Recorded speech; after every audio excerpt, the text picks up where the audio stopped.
It was a dark, foggy night when Emily stepped out onto the porch to yell that dinner was ready. Her father, who had been down at the small pond about 100 yards away, didn't answer. Damn it. She mumbled to herself. This had happened before. Her father was a man who loved his liquor, so when he went fishing, it was usually the time to indulge himself in his favorite vice, and occasionally his fishing trips would come to an end by him passing out.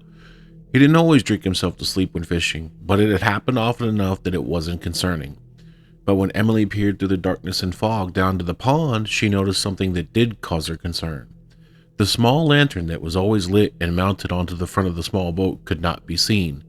Had her father let it go out from being asleep the entire time? Or had he just been too lazy or drunk to light it in the first place?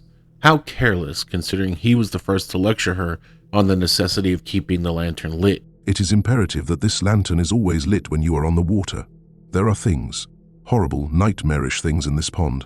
The lantern must never go out while on the water. He had scolded her one time when she had forgotten. Hogwash? Emily said out loud to the empty night. Just old wives' tales and superstition.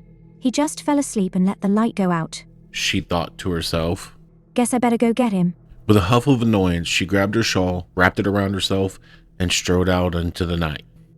As she strolled down the hill, a chill crept down her neck, and she noticed the silence of the world.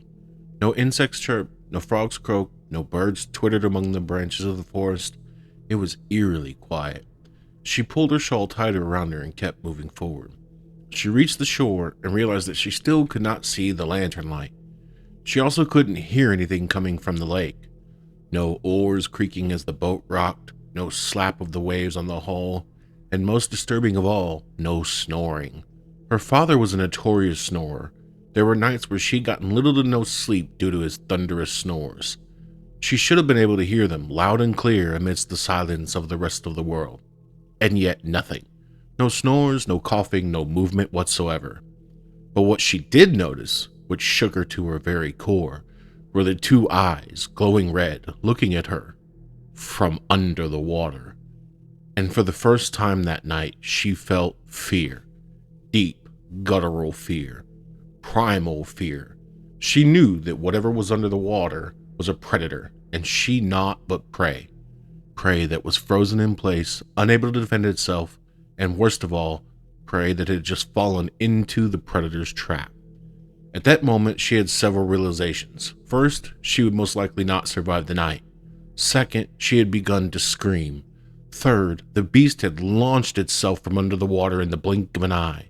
And finally, that the entire world was moving in slow motion. She was turning slowly to run back to the house, her hair whipping around at a snail's pace. The monster had begun to stretch its arms out, reaching for her with long razor-sharp claws attached to scaly limbs.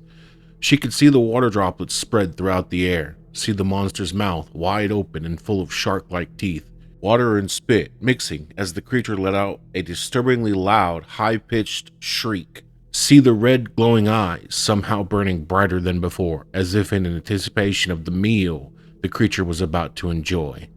And then the world sped back up. She finished turning around, and as she took her next step forward, praying that she could reach the safety of her cabin, she felt it. She felt the monster's claws swipe at her leg and make contact. Her legs were knocked out from under her with such force that she spun around in the air before crashing hard into the ground. She almost lost consciousness but managed to stay awake. She tried to scramble to her feet, but her legs just wouldn't work. They moved slowly, heavily. Try as she might, she could not get her legs to cooperate fast enough. I gotta keep trying. She thought. I have to make it back. Get home. Then go get help tomorrow. I can make it. I won't let. That was the last sound she heard before she lost consciousness. The creature had swung its massive tail around and hit her square on the top of the head. It watched her fall to the ground, tilted its reptilian head, and watched her limp body for a moment more. When it was satisfied that all the fight had left her, it opened its massive mouth and sank its sharp, yellow-white teeth into her leg. It then slithered backwards into the water, dragging the poor girl with it. Emily woke up long enough to realize that she was cold and couldn't breathe.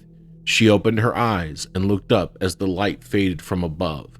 And as she sank to the bottom of the pond, she couldn't help but to let out one last muffled scream, bubbles racing to the surface. and then she faded into the darkness of the abyss. And as she did so, the world outside of the pond, once again, went silent. Welcome to the first of many videos in my new series, A Compendium of the Supernatural, where we will dive into the fact and fiction of supernatural monsters from all over the world. Today we start with a not so well-known creature, the water leaper. So sit back, relax, turn the lights down, grab the popcorn, and let's get started.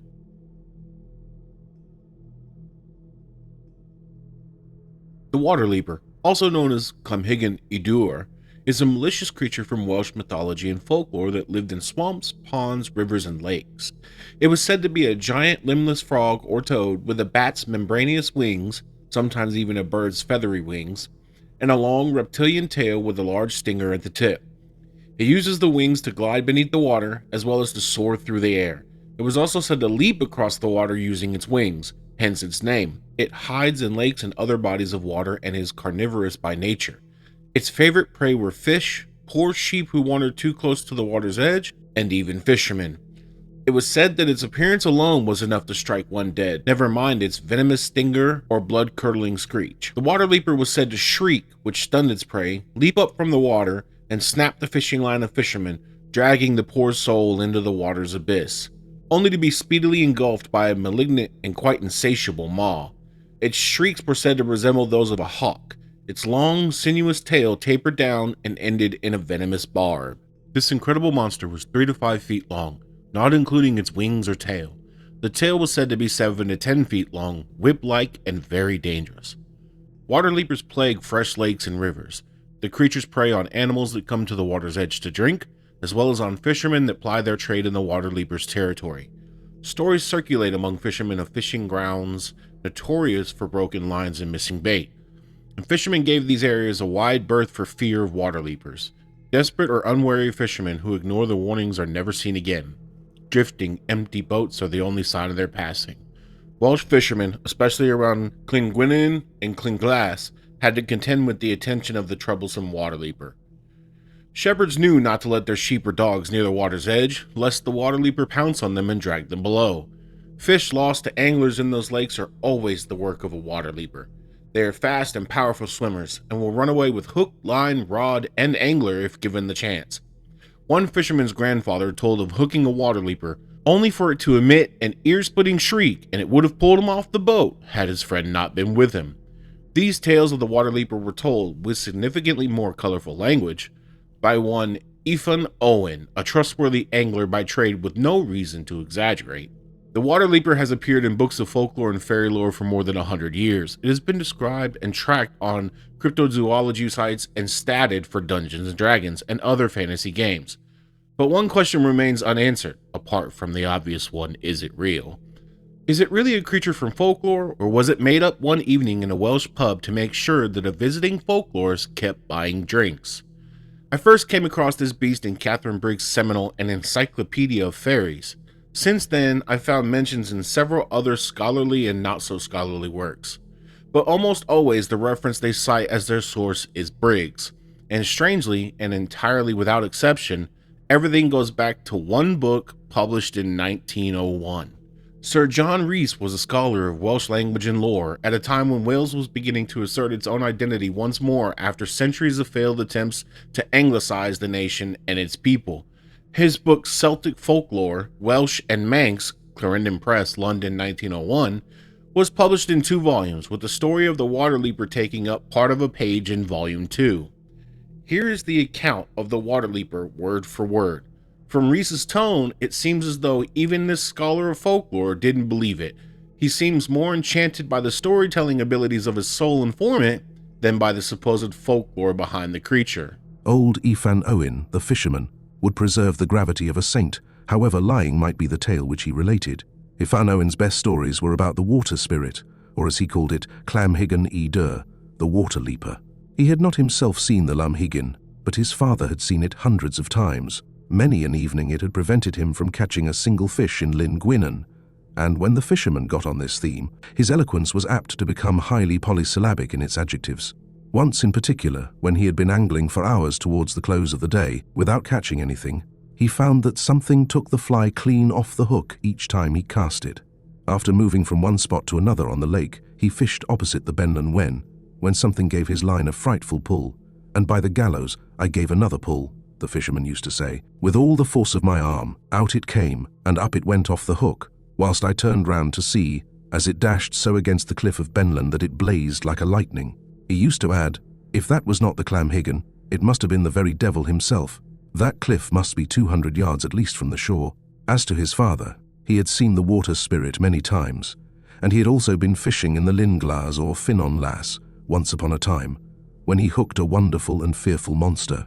It was not like a fish, but rather resembled a toad, except that it had a tail and wings instead of legs. He pulled it easily enough towards the shore, but, as its head was coming out of the water, it gave a terrible shriek that was enough to split the fisherman's bones to the marrow, and had there not been a friend standing by, he would have fallen headlong into the lake, and been possibly dragged like a sheep into the depth, for there is a tradition that if a sheep got into the Linglas, it could not be got out again, as something would at once drag it to the bottom. This used to be the belief of the shepherds of Quim Daily, within my memory, and they acted on it in never letting their dogs go after the sheep in the neighborhood of this lake. According to a later note, Ifans had died by the time the book was published in 1901, but had he lived, he would have been about 120 at that time. This gives his date of birth as around 1780, which allows a guess at the date of his father's alleged encounters with the monster, probably in the latter half of the 18th century. The question still remains though, is the creature genuine folklore, or did Ifan spin a yarn to entertain the visiting scholar and keep the ale flowing? We'll never know. It does seem odd, however, that everything known or published about the beast goes back to this one account. Let me know in the comments below what you think about the water leaper. Let me know your thoughts, your ideas, anything that you want to tell me or you think I should know about the water leaper. Let me know in the comments below.